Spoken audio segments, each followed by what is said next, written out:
verliert es so. It's March 15th, 2024, 2:17 in the afternoon.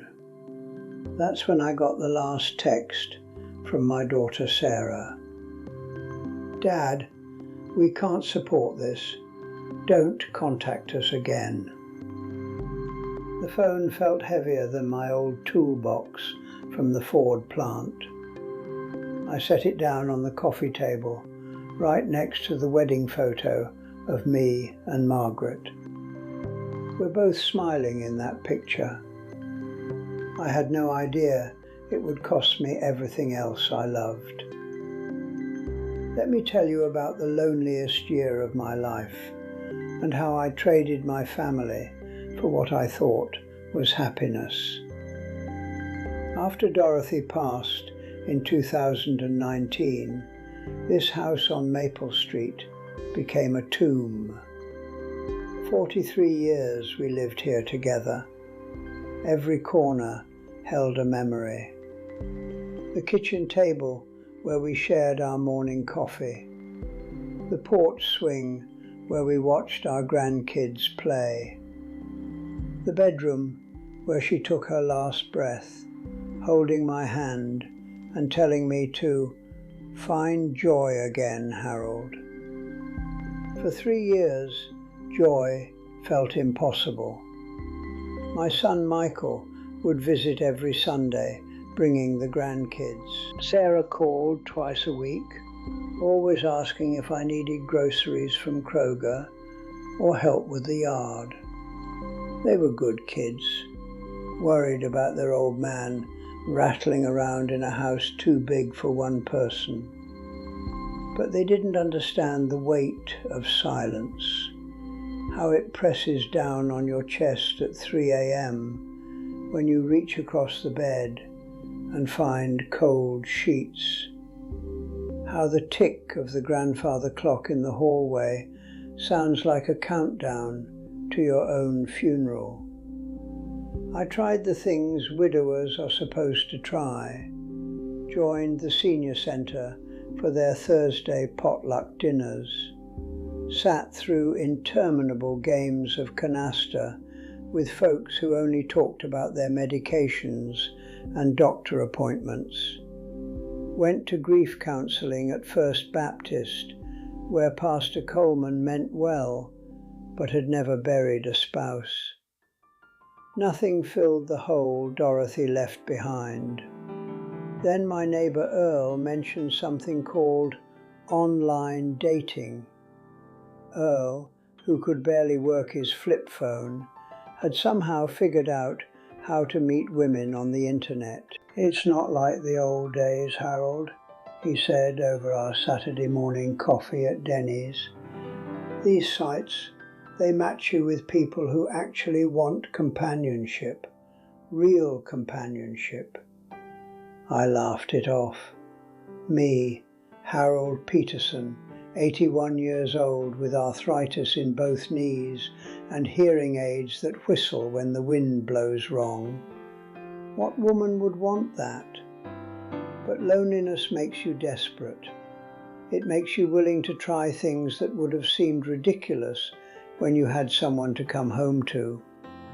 So I bought a used laptop from the pawn shop on 5th Street and spent 2 weeks figuring out how to connect it to the internet Comcast installed. Creating that first profile felt like writing my own obituary. Harold, 81, widower, enjoys woodworking and old westerns. What do you say about yourself when you're past the expiration date most people imagine for romance? I uploaded a photo Sarah had taken at Christmas dinner before everything went wrong. I looked presentable in my red sweater, sitting in my recliner with the family dog on my lap. The responses were sparse at first. A few women in their 70s, most living in assisted living facilities 3 states away. Pleasant conversations about grandchildren and arthritis remedies. Nothing that made my pulse quicken or gave me reason to shave more than twice a week. Then I got a message from Margaret Collins. "Hi Harold, your profile caught my eye because you mentioned woodworking. My late husband built our entire kitchen with his own 2 hands. There's something beautiful about a man who creates things that last. Would you like to chat?" Her photo showed a woman with silver hair and laugh lines around bright blue eyes. She was sitting in what looked like a sunroom, plants visible behind her shoulder. She had a warm smile, the kind Dorothy used to give me across the dinner table when I told one of my terrible jokes. Margaret lived in Phoenix, had been widowed for 4 years, and had 2 daughters who lived on the East Coast. We started with careful emails, sharing stories about our spouses and the strange adjustment to living alone. She told me about her husband Frank, a carpenter who died of a heart attack while installing cabinets in their neighbour's kitchen. I told her about Dorothy's battle with cancer, how brave she'd been, even when the treatments made her sick as a dog. Our conversations evolved from weekly emails to daily phone calls. Margaret had a laugh like wind chimes, light and musical. She remembered things I told her, asked follow-up questions about my woodworking projects and my weekly trips to the VA hospital for my blood pressure medication. When I mentioned I was thinking of selling Dorothy's piano because no one played it anymore, Margaret suggested I donate it to the local elementary school instead. "Music shouldn't die with the person who made it," she said. "It should keep living in other people's hands." For the first time in 3 years, I looked forward to waking up. I had someone to call, someone who cared whether my day was good or bad. When my old truck broke down at the Walmart parking lot, Margaret stayed on the phone with me while I waited for the tow truck, telling me stories about Frank's ancient pickup that only started when you sweet-talked it just right. Most people walk away when stories get this heavy. The fact that you're still listening, that means something. After 6 months of phone calls and video chats on that clunky laptop, Margaret suggested we meet in person. She offered to fly to Detroit, stay at the Hampton Inn near the airport. "I need to know if what we have is real," she said. "Phone calls and emails are wonderful, but I need to look into your eyes and see if this old heart still knows how to skip a beat."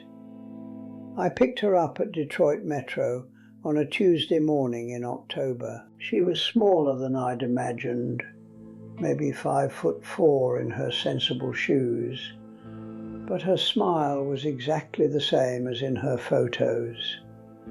We embraced carefully, like teenagers on a first date, both of us terrified of moving too fast or expecting too much. We spent 4 days together. I showed her Dorothy's garden, now overgrown with weeds I couldn't bend over to pull. We ate dinner at the Big Boy, where Dorothy and I used to go after church on Sundays. Margaret ordered the same thing Dorothy always did: meatloaf and mashed potatoes, extra gravy on the side. It should have felt like betrayal, but instead it felt like coming home. On her last night, we sat on the porch swing, watching the sunset paint the sky orange and pink. Margaret reached for my hand, her fingers fitting perfectly between mine. "Harold," she said, "I'm too old to waste time pretending.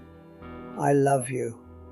Not the memory of Frank, not the idea of having someone. You. your terrible jokes, and the way you hum while you're working on your projects, your gentleness and your stubborn streak. I love you. I proposed right there on the swing, using Dorothy's wedding ring because it was the only ring I owned. Margaret said yes, through tears that matched my own. We decided to get married quickly, quietly. At our age, you don't have the luxury of long engagements. Margaret would sell her house in Phoenix and move to Michigan. We'd make a life together in the time we had left, however long or short that might be. I called Michael first, my hands shaking as I dialed his number. "Dad, that's wonderful news," he said, but I could hear the hesitation in his voice. "Are you sure this isn't too fast? I mean, you've only met her once." When I called Sarah, the conversation went worse. "Dad, you're being ridiculous. You're 82 years old, not 22. What do you know about this woman? She could be after your money, your house, everything Mom worked for." "I know she makes me want to get up in the morning," I told her. "I know she laughs at my stories and remembers what I tell her.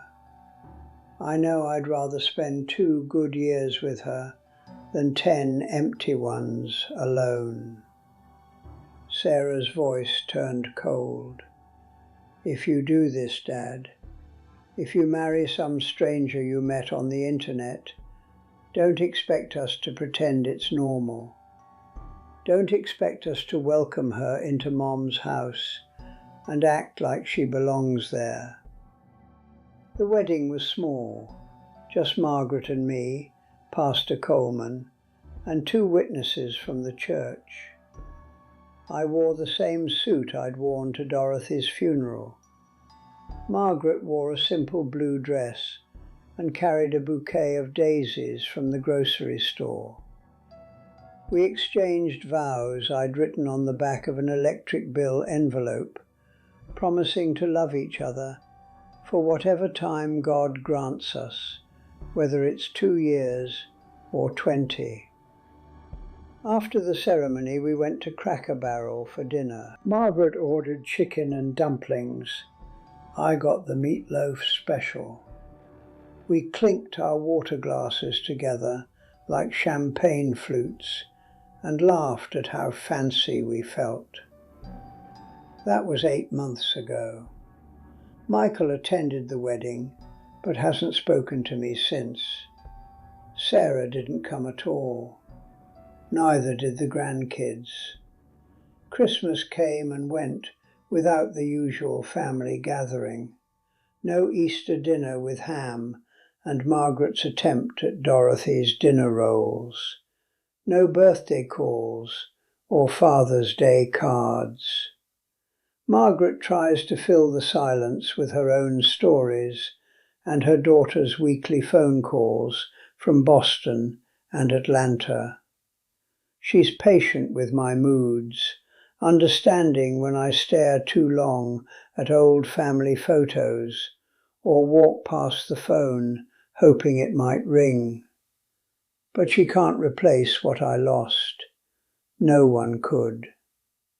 Some nights I lie in bed next to this woman I love and wonder if I made the right choice.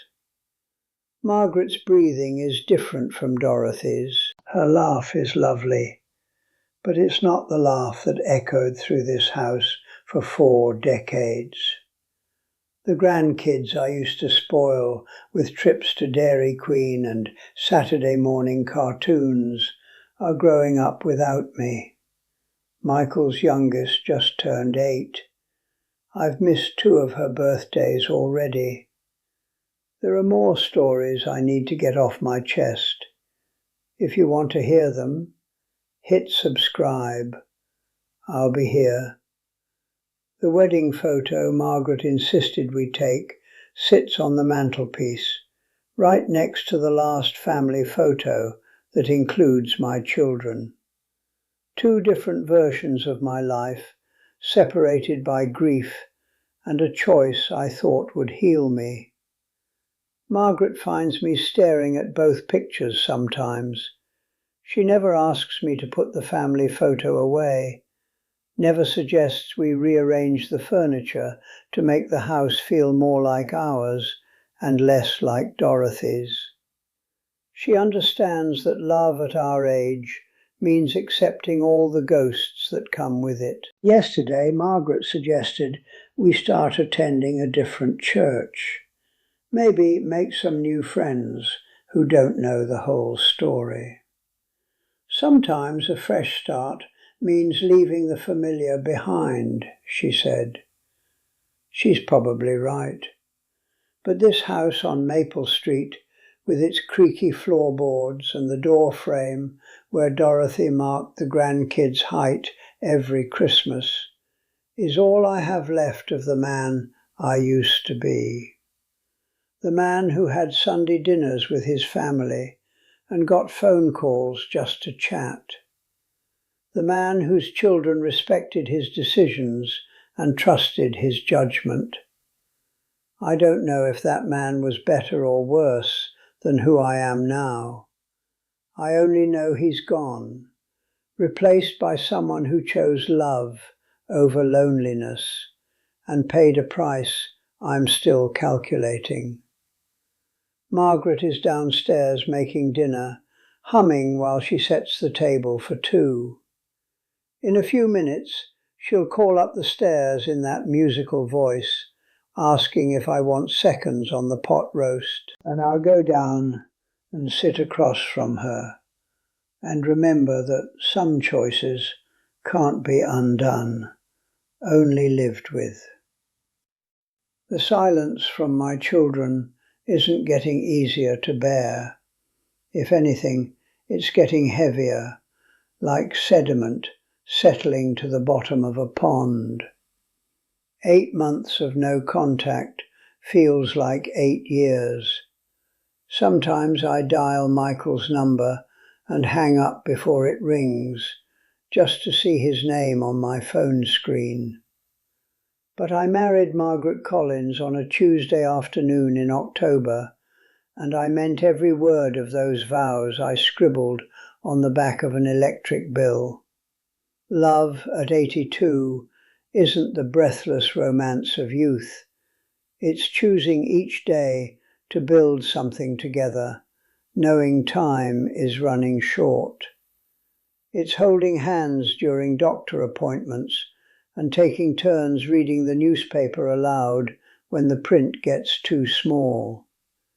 It's learning to live with new patterns and different rhythms, finding comfort in unfamiliar habits. Maybe my children will soften with time. Maybe they'll realize that loneliness kills as surely as any disease, and that their father deserves a chance at happiness, even if it doesn't look like what they expected. Maybe they'll meet Margaret someday and see what I see, a good woman who loves an old man enough to move halfway across the country and make a home in someone else's memories. Or maybe they won't. Maybe this is the price of choosing myself over their expectations, of refusing to spend my remaining years as a monument to their mother's memory. Maybe some bridges once burned can never be rebuilt. I don't have the answers. I only have today and tomorrow if I'm lucky, and a woman downstairs who still laughs at my terrible jokes. It's not the life I planned, but it's the life I chose. And some nights, when Margaret falls asleep with her head on my shoulder, and the house settles into comfortable quiet around us, that feels like enough.